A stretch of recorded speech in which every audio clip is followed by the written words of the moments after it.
ഞാനിപ്പോൾ നിൽക്കുന്നത് ഒരു കടലിൻ്റെ നടുക്കാണ്. കാർണിവൽ സെലിബ്രേഷൻ എന്ന് പറയുന്ന ഒരു ക്രൂയിസ് ഷിപ്പിൽ മെക്സിക്കോയിലേക്ക് പോയിക്കൊണ്ടിരിക്കുന്ന വഴിയാണിത്. അപ്പോൾ ആ ക്രൂസിൻ്റെ മുകളിലുള്ള അപ്പർ ഡെക്കിലുള്ള കാഴ്ചകളാണ് ഈ കാണുന്നത്. ശരിക്കും പറഞ്ഞാൽ ഒരു ഷിപ്പിൻ്റെ മുകളിലുള്ള കളിസ്ഥലങ്ങളാണോ ഈ കാണുന്നതെന്ന് നമുക്ക് അത്ഭുതം തോന്നും. റൈഡ്സ് ആണ്, മറ്റേ റോളർ കോസ്റ്റർ റൈഡൊക്കെയാണ് ഇതിൻ്റെ മുകളിൽ, ഷിപ്പിൻ്റെ മുകളിൽ എന്താ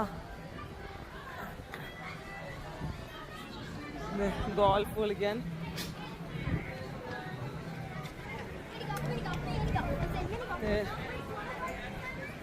അമ്യൂസ്മെന്റ് പാർക്ക് പിള്ളേരൊക്കെ അതിൻ്റെ മുകളിൽ കൂടെ പോകുന്നുണ്ട്.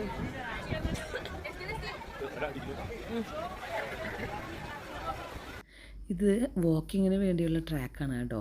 നമ്മളിപ്പോൾ ക്രൂസിൽ 7 ഡേയ്സോ 14 ഡേയ്സിൻ്റെ ഒക്കെ ക്രൂസിൽ നമ്മൾ യാത്ര പോകുമ്പോൾ നമുക്ക് ഒരു എക്സസൈസ് ചെയ്യുന്ന ഒരു നേച്ചർ ഉണ്ടെങ്കിൽ അതൊന്നും മിസ്സാവില്ല. ഇത് കാണും ബാസ്ക്കറ്റ് ബോൾ കളിക്കാനുള്ള ഒരു ഏരിയ. ശരിക്കും പറഞ്ഞാൽ ക്രൂസ് എന്ന് പറഞ്ഞാൽ ഒരു ടൗൺഷിപ്പാണ്.